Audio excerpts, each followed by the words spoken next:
Olá, vocês! Sejam muito bem-vindos ao Mundo Autista.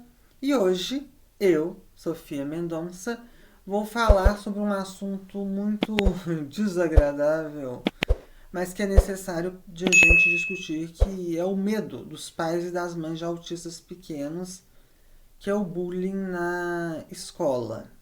A gente fala escola, mas na verdade o bullying ou a exclusão também, eles começam em outros contextos, até no contexto da família, com alguns tipos de piadas inadequadas, algumas exclusões veladas ou explícitas, enfim. Mas esse é um tema que eu tenho até muito pouco tempo atrás, na verdade, eu tinha muita dificuldade em trazê-lo para o canal, porque não é fácil para mim. E olha que eu nem acho que eu fui a autista que mais sofreu bullying, não. Mas não é fácil para mim lembrar disso, porque ele envolve uma série de camadas de sofrimento muito grande da minha adolescência, porque eu acho até que as crianças elas são mais hábeis a lidar com a diferença do que os adolescentes mais jovens. No final da adolescência até eu tive a grata surpresa dos colegas, já sabendo do meu diagnóstico, me entenderem melhor e darem um suporte efetivo também. Muito pela personalidade, eles gostavam de mim, eles aprenderam a me olhar de um outro jeito.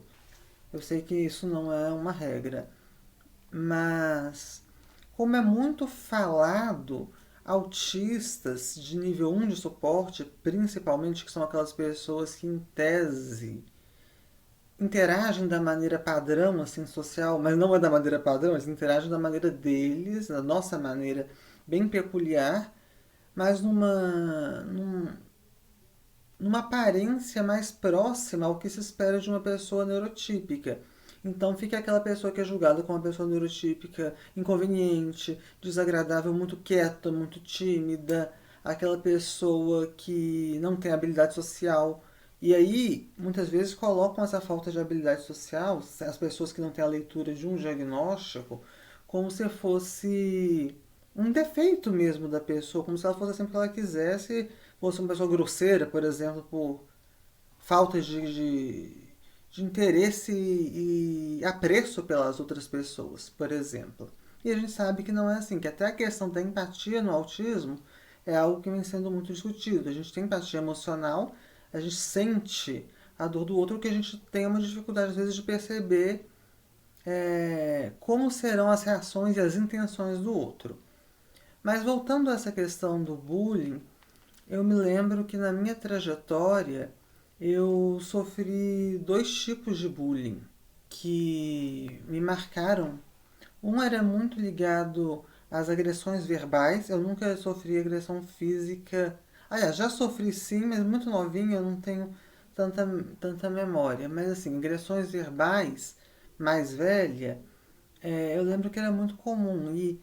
E aí entra até aquela questão que depois de adulta eu ainda me incomodo muito com isso, que é aquela coisa, você se magoa, você sofre porque você deixa as pessoas entrarem na sua vida e te criticar. Primeiro que uma criança não vai ter essa evolução espiritual assim que a gente pode desenvolver ao longo da vida. E segundo que tem até aquela anedota, né, de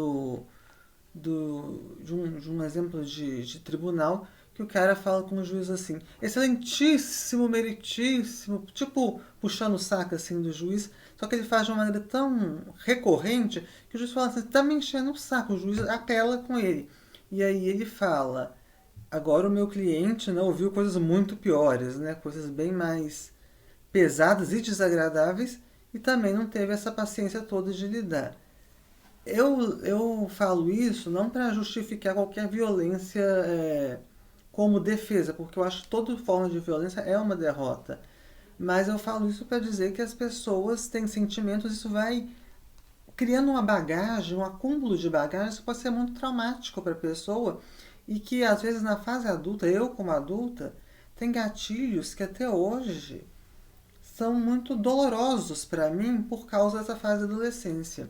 Então, essas agressões verbais, por exemplo, dependendo das coisas que me chamavam, era algo que me doía muito. Mas não era o pior, não. O pior tipo de bullying que eu sofri. Para mim, o pior tipo de bullying era aquele mais velado. Que era saber que eu era aquela criança que estava sozinha no recreio, que não tinha dupla na sala, que a criança não, pré-adolescente, né? Que não tinha dupla na sala, que às vezes não conseguia colegas para fazer trabalho. Isso foi um ano em particular que eu fiquei sem uma colega de suporte. Porque eu sempre tinha alguns mais próximos, mas esse ano, infelizmente, eu não tive. Nesse contexto, eu sabia que todo mundo, ninguém falava comigo, todo mundo meio que me ignorava, mas todos falavam mal de mim pelas costas, né? Me zoavam, me criticavam, e mesmo parecendo que eu estava no meu canto isolado e não percebendo nada disso, eu estava vendo, assim, analisando tudo e, sabe, sofrendo mesmo com isso. Eu me lembro que algumas das estratégias que os profissionais da época, né, que trabalhavam comigo, sem querer julgá-los, mas já fazendo uma análise, não foram boas para mim, porque eles me responsabilizaram pelo bullying que eu sofria. Os psicólogos, psiquiatras, enfim, eles achavam que por eu ser autista, eu não tinha habilidade social, e por eu não ter habilidade social, não é que eu merecia. Mas na prática é isso. É como se eu merecesse que as pessoas fossem grosseiras comigo porque eu era muito quieta, eu era muito tímida, eu era muito feminina. Numa época que isso não era visto como uma coisa boa. Então eu tinha que aprender a agir de uma maneira mais agressiva, mais impositiva, ter gestos que eu acho horrorosos do masculino para as pessoas me verem como alguém mais durona, assim. Eu não queria nada daquilo, inclusive porque não fazia sentido para a mulher que eu sou e sempre fui, mesmo sendo uma mulher trans redesignada.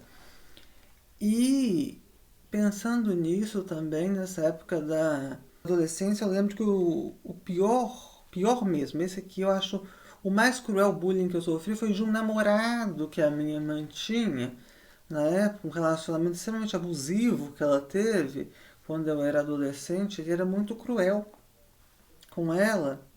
E minha mãe, autista, ingênua, não sabia lidar. Eu lembro até hoje as pessoas falam: Nossa, Selma, você não percebe como fulano, toda hora que elogia a Sofia, na verdade é uma crítica disfarçada de elogio? Eu percebi isso. E era engraçado que ele terminava com a minha mãe várias vezes, e quando ele voltava, ele falava que estava com muita saudade de mim, fazia poemas sobre a relação dele comigo, falava que conseguia ficar longe da minha mãe, mas não conseguia ficar longe de mim. Tudo mentira, porque quando estava comigo, ele me tratava muito mal. Se a minha mãe estivesse longe, ele gritava comigo, berrava, falava que eu era uma pessoa péssima, falava que não apresentava a minha mãe para a família dele porque tinha medo das minhas crises, o que eu acho um peso muito grande para alguém à época com 12 anos. Então, assim, aquilo me doeu muito, porque assim, e se eu rebatesse, contra-argumentasse alguma coisa, ele colocava como se eu estivesse podando a espontaneidade dele, assim, como se eu estivesse sendo muito reativo e fazendo tempestade no copo d'água. Mas aquilo ia doendo, doendo, doendo. Bem, eu sofri muito, minha mãe também, com o tempo, foi sofrendo muito com este indivíduo, e foi um momento muito, muito triste para todas nós. Mas o que eu quero dizer com isso é que o bullying ele precisa ser olhado atentamente porque ele deixa marcas na pessoa. E às vezes até hoje, quando eu vejo um grupo de pessoas conversando e eu me sinto de alguma forma deslocada naquela conversa, essa sensação de que eu não faço parte me lembra da escola, me lembra desse namorado que a minha mãe teve, que falava que eu era um candelabro, não era uma vela na relação dele, sabe? E assim, isso tudo me fazia, me traz as piores memórias, as piores crises que eu já tive, todo o sofrimento, porque às vezes parece que as pessoas querem que a pessoa autista tenha crise, no caso desse namorado, por exemplo, para justificar, tá vendo? Ela que é louca, ela que surtou, ela que não tem respeito, não tem educação. Então isso tudo é muito sofrido para a pessoa e vai deixando realmente um impacto que, se não for bem trabalhado, a pessoa fica revoltada com a vida, a pessoa fica depressiva. Depois fala: como é que essa pessoa, ela autista, não tem autoestima? Gente, se eu tivesse autoestima, porque eu não tenho, pode, algumas pessoas até falam que eu pareço metida, mentira, sabe? Outras falam que eu sou muito humilde, que eu sou muito boba, porque assim, eu não muitas vezes eu não me vejo como alguém digna de respeito, porque por causa dessa imagem que foi muito reforçada e muito discurso, foi muito falada no discurso, né, sobre mim, que eu era uma pessoa difícil, que tornava a vida da minha mãe intragável, que tornava a vida desse namorado da minha mãe pior ainda, que os colegas não iam aceitar, que precisava ser educada, precisava de limites na marra. Ele falava assim, esse namorado da minha mãe, que em 2 minutos me educava. Eu tive que fazer um esforço enorme para conseguir conviver com ele. Fui eu que consegui amenizar um pouco a situação, até que a minha mãe teve o diagnóstico dela também de autismo e percebeu que era um relacionamento abusivo, violento e cruel, e terminou com ele. Né? Mesmo assim, ele continuou com algumas perseguições, algumas coisas, mas enfim, agora as coisas estão mais estáveis. Nesse sentido, uma coisa também que me marcou muito sobre o bullying para uma criança autista foi o fato de eu ainda na adolescência, justamente porque eu sabia que esses profissionais, ou que esses familiares, no caso, não familiar, né? Esse namorado da minha mãe, iam jogar contra mim isso, eles iam falar tipo assim, tá vendo? Você. Eu não gosto, eu tô certo nessa situação, porque tá vendo com seus colegas, nem eles estão te aguentando, estão te fazendo bullying. Né? As pessoas esperam maturidade dos adultos, mas na prática nem sempre é assim. Esse cara tinha mais de 60 anos, né? Ele era mais velho que a minha mãe até um pouco. E aí, nesse sentido, eu escondia mesmo o bullying. Eu nunca escondi nada da minha mãe, mas o bullying eu escondi. Porque eu tinha medo de isso ser visto como uma fraqueza, como de fato foi, pelos profissionais de saúde me responsabilizaram e me cobraram outros tipos de comportamentos, e pelo indivíduo que a minha mãe namorava, que quis pôr limites em mim, me educar, mas que na verdade era para garantir o ciúme dele, as questões de uma relação muito difícil que ele tinha com a família, com a minha mãe também. Então, eu estou contando todo esse desabafo, eu falei que era um tema difícil para mim, mas eu estou falando tudo isso só para dizer uma coisa: eu não quero que essa história se repita com ninguém. Porque, por mais que hoje eu tenha orgulho da minha trajetória, por mais que hoje eu me veja como alguém bem sucedida, pessoal e profissionalmente, eu ainda tenho essa marca, e é algo que eu aprendi a ressignificar, a lidar com isso. Mas que se eu não tivesse, a minha vida seria muito mais fácil, mais leve e mais gostosa. E eu quero que a vida dos autistas que venham agora, que estão vindo, seja sempre muito gostosa. Então é isso, vamos prestar atenção nos autistas, vamos validar os sentimentos deles, mesmo que possa ser uma interpretação meio rígida ou meio enviesada, onde há fumaça há fogo, gente.